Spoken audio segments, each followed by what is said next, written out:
Mega family versus Allu family అభిమానుల మధ్య పచ్చగడ్డి వేస్తే బొగ్గుమనే పరిస్థితి నెలకొంది తాజాగా.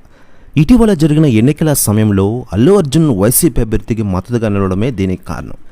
మెగా ఫ్యామిలీ అంతా కూడా పవన్ కళ్యాణ్ గారికి అండగా నిలిస్తే ఒక్క అల్లు అర్జున్ మాత్రం వైసీపీ అభ్యర్థికి తన మద్దతు ప్రకటించిన విషయం విదితమే. నంద్యాల వైసీపీ అభ్యర్థి తన స్నేహితుడు శిల్పా రవిచంద్ర కిషోర్ రెడ్డికి మద్దతు ప్రకటించడమే కాకుండా అక్కడికి వెళ్ళి మళ్ళీ ప్రచారంలో పాల్గొన్నారు. ఈ ఘటనతో mega family versus Allu family అన్నట్లుగా మారిపోయింది పరిస్థితి.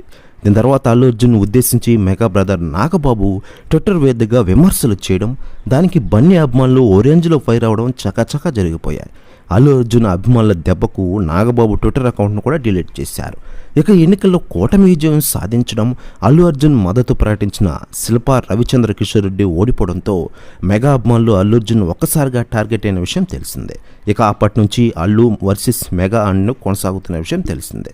ఇక లేటెస్ట్గా అందుతున్న సమాచారం ప్రకారం పవర్ స్టార్ పవన్ కళ్యాణ్ గారి ఇంటికి అల్లు అర్జున్ మరియు ఆయన భార్య స్నేహారెడ్డి ఇద్దరు వెళ్లారట. ప్రస్తుతం వివాదం గురించి మాట్లాడుకున్నారట ఇరువురు. ఇది ఇలా ఉండగా ప్రస్తుతం న్యూస్ కూడా తెగ వైరల్ అవుతోంది ఆంధ్రప్రదేశ్ రాష్ట్ర రాజకీయాల్లో. ఇకపోతే కిర్రా కార్పి వంటి ఆర్టిస్టులు నేరుగానే అల్లు అర్జున్ మీద విమర్శలు గుప్పిస్తూ ఉన్నారు. ఈ విషయంలో అల్లు అర్జున్ అభిమానులు సైతం గట్టిగానే కౌంటర్ ఇస్తున్నారు. అసలు అల్లు అర్జున్ మెగా ఫ్యామిలీకి దూరం ఎప్పుడు పెరిగిందనే అనుమానం అందరిలో కలుగుతున్న విషయం మనకందరికీ తెలిసిందే.